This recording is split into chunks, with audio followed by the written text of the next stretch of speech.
Itivin Pagda Apri.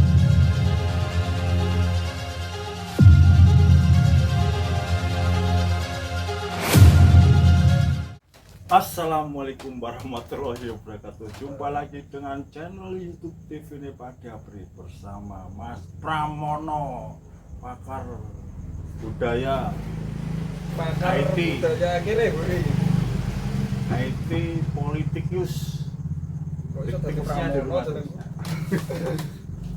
Gimana Mas Pram kabarnya hari ini?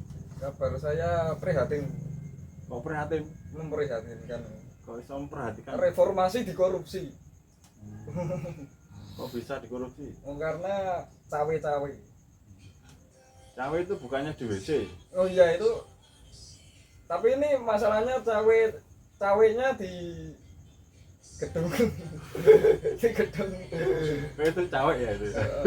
Bentuknya yang bentuknya itu loh, ya emang kayak patat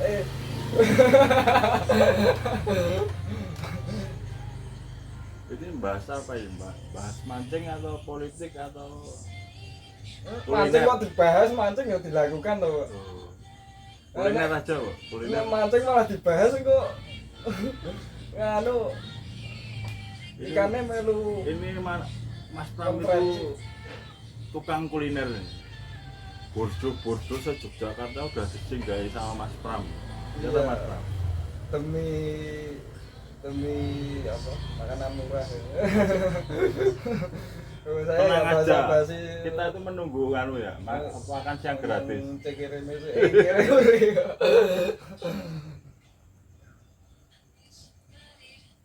Memang kere hure kok. Gimana politik Indonesia menurut Mas Pram itu? Menyedihkan, Pak. Kok bisa menyedihkan? Oh, sangat sedih saya. Padahal kan pesta demokrasi. Soalnya kemarin Pesta demokrasi kan hubungan dengan pesta. ya pesta murah, habis itu bersedih lagi. Oh. Pesta murah apa warak agenda Demokrasi itu identik dengan namanya pesta tahunan ya apa 5 tahunan sekali ya, kadang nggak sampai 5 tahun, kadang lebih dari 5 tahun, kadang ada yang dikudeta. Oh, iya. Kudeta itu apa Mas? Kudeta itu dijegal, Pak. Oh dicegal. Oh, digulingin ya. Jadi pemerintah suruh kelekaran, habis itu guling. Oh gitu. Dicegal sama dibegal lain ya? Itu lain. Bedanya apa? Kalau begal nggak bisa jegal-jegal, kalau penjegal nggak bisa begal-begal. Oh gitu ya. Bisa sih. Jegal sambil begal. Namanya juga gitu. Menurut jenengan, Pak, kenapa terjadi peningkatan kriminalitas di daerah terpencil Indonesia? Itu karena sektor ekonomi. Jadi sebenarnya itu Indonesia itu kaya. Apakah karena keterbatasan lapangan kerja? Bukan itu. Sebenarnya pemerintah kalau bisa mengolah sistem perekonomian ini, Indonesia itu kaya dengan alam, kekayaan seperti tambang emas, tambang batu bara. Itu kalau dikelola dengan benar, itu satu orang penduduk Indonesia itu gratis mendapatkan 20 juta. Loh itu. Makanya saya itu belum terjun ke pemerintahan, baru ke rakyatan. Tapi pemerintah Betul itu, Pak. Pelajari dulu rakyatnya sebelum Anda naik ke panggung pemerintahan. Soalnya kalau Anda nggak paham rakyatnya, bahaya sendiri buat karir kepemerintahan. sebenarnya itu capres, DPR, DPRD apa itu pelayan rakyat itu. Kita tuh ibaratnya pemimpin, tapi tidak disebutkan. Iya, mereka pelayan pegawai rakyat. kita. Sebenarnya loh. Emang mereka Pajak-pajakan dari kita. pelayan kita ya berarti. Ya pelayan. Berarti tak kon nungokke burjo, tak kon nungokke Tapi wedang, sistemnya kudu lain. gelem. Iya, Oh, tapi- pelayan kok. Saya sing bayar aku. Ya ora sing dibayar bareng-bareng, urunan nggo bayar pelayan gede lho. Pelayan sing arep nguasai asete. Lah iya, kan ini tanah rakyat, tanah negara. Tapi akhirnya ya kita sendiri yang mengelola. Kalau menurut Mas Pram itu tentang Mas Pram kan belajar ekonomi juga kan. Ini baru nonton videonya Rothschild tuh ya. Enggak, maksudnya Rothschild yang apa itu yang cukong maksudnya besar itu loh. menurut ekonomi Mas Pram itu gimana Indonesia itu? HP-nya diletakkan dulu. Oke. Saya sambil riset soalnya ini Oh, ada pembunuhan aktivis buruh Marsinah pada masa Orba. Itu apa itu? Itu belum terlalu dalam sih saya risetnya. Semoga segera terkuak lah siapa para pencoleng-pencoleng dan Sambil diminum Mas Pram. Yang penting ini rakyatnya bisa ngopi, udut itu udah kekayaan tiada tara. Kekayaan sumber yang melimpah. iya.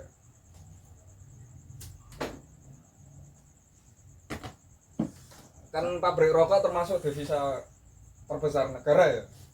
Iya, baku itu yang bisa kita ngerokok itu sebenarnya kita tuh beramal soleh kepada negara. Amin. Loh iya loh, ini pajaknya kan besar sekali. Diam-diam kita beramal besar kepada sistem negara ini. Kita amal soleh. Tapi kenapa kita harus beramal kepada negara padahal negara sudah kaya? Loh. Maksudnya yang bawahnya Wis suge-suge kok dipakani yo. Bentuk golek pakan dhewe, mayone sing kere-kere.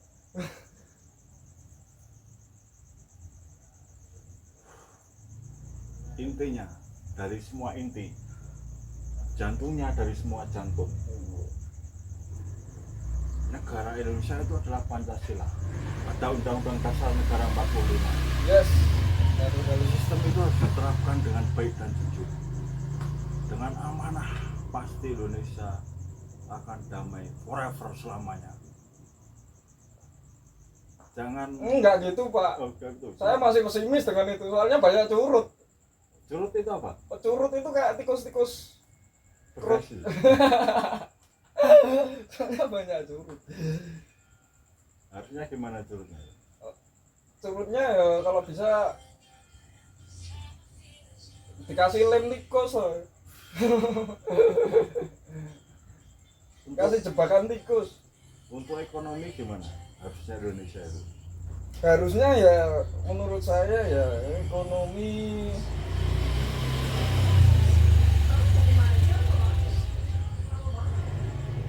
kurangin bang lecet lah, Pak.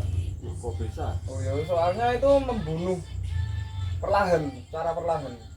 Jadi mereka memaksa kita berhutang, menawarkan barang-barang yang terlihat menarik, yang menghipnotis mata kita.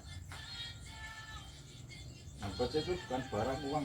Iya, tapi itu kayak punya suatu dinamika bersama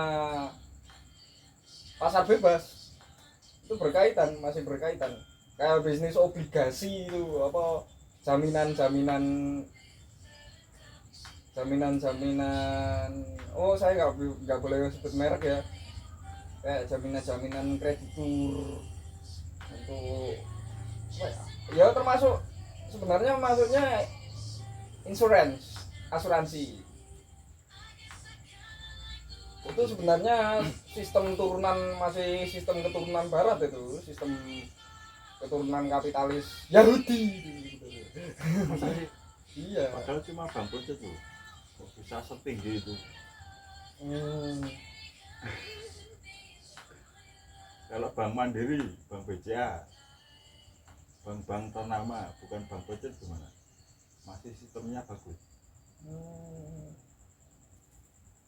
atau gimana? Sama masih ada Apakah bank kecil itu belum terkoordinasi bank? ada pengkreditan dengan sistem bunga, itu kan masih termasuk Tanaman. ya sistem tanam. Iya, tanaman kan menghasilkan bunga kalau udah mekar.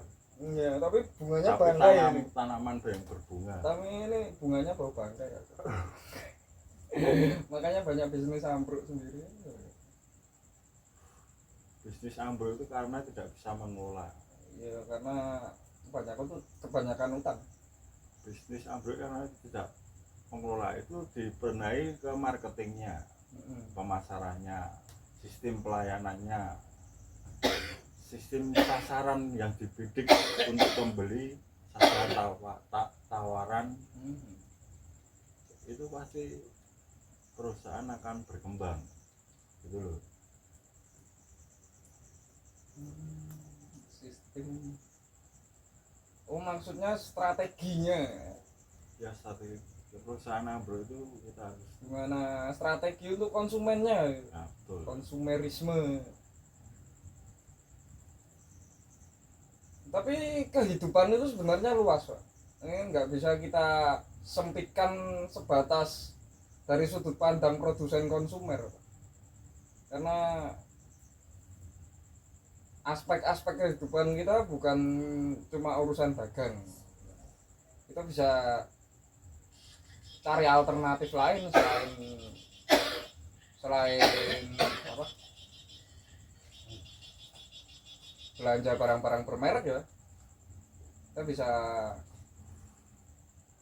ya meskipun sistem ini sudah mendominasi ya, sistem keji kapitalisme ini sudah mendominasi, ya, kita bisa bertahan dari sistem ini dengan akal sehat kita cukup kok. Contohnya ya gimana kita bergotong royong buat menjaga kestabilan ekonomi kita sendiri, dengan cara menjaga stabilitas ekonomi kita sendiri ya dengan cara apa ya, kita bisa nurunin nilai mata uang sendiri loh sebenarnya. rupiah itu Iya, uang itu bisa berkuasa, bisa mendominasi karena mereka masih dianggap kok, karena ya berhala bernama uang itu masih bisa berkuasa dan mendominasi itu karena orang-orang masih menilainya berharga, masih menilainya terlalu berharga. Makanya dulu udah berkali-kali kalau kita belajar sejarah peradaban kita, berkali-kali kita leluhur kita itu melakukan masuk dalam transisi perubahan sistem moneter. Sistem moneter itu gimana mas? Iya, maksudnya aku malas mendefinisikan sistem moneter sebenarnya, terlalu banyak pendapat-pendapat yang rancu. Tapi lebih tepatnya kayak salah satu aspek utamanya ya mata uang itu sendiri. Manusia bisa terus berganti mata uang dari awalnya sistem mata uang kepingan ke logam standar gold standard kayak yang sebelum traktat Bretton Woods. Terus habis itu setelah traktat Bretton Woods itu kan sudah berubah, gold standard diganti ke mata uang dolar.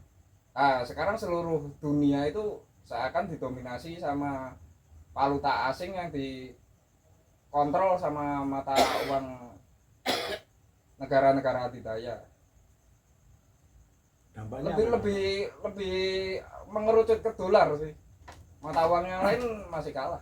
dampaknya tuh Indonesia gimana itu? Dampaknya ya kita dirampok. Lemah atau kok bisa dirampok? Oh iya dirampok ya, kayak kita terpaksa menjual pulau-pulau mungkin, atau menjual satelit. Misalnya salah satu kasus zaman dulu kan ada salah satu pemimpin atau abdi rakyat kita yang agak nakal sama rakyatnya. Harusnya gimana itu menanggulanginya? Menanggulanginya ya Apakah saya mengundang pasukan langit? ya insya Allah kalau jenengan konsisten istiqomah melakukan tirakat, insya Allah dijabah. Undang saja pasukan langit, mintakan azab gitu misalnya. Wah, aku takut deh, malaikat melihat saya nanti dicatat saya, gak enak saya. Enggak apa-apa, soalnya emang kan dalam perubahan itu selalu ada proses ya deh. Jadi kalau ada bencana-bencana besar Mungkin anggap aja itu proses transisi. transisi perubahan peradaban lah. Misalnya Berarti tahu-tahu ada coronavirus. bencana itu adalah transisi perubahan zaman. Iya, termasuk Peradaban. perubahan sosial. Perubahan sosial gimana manusia bertahan hidup di tengah bencana, misalnya di tengah krisis. Kan kreativitas manusia itu semakin terolah juga dengan itu. Diminum dulu Mas Pram. Perjalanan masih jauh ini.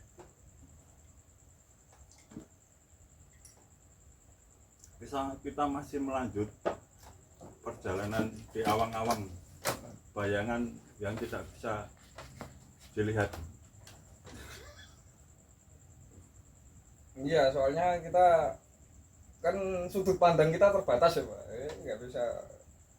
Ya sudut manusia itu beda-beda dan terbatas. Makanya kita perlu jurnalisme juga buat memantau para apa penggede biar kita nggak disabotase mereka.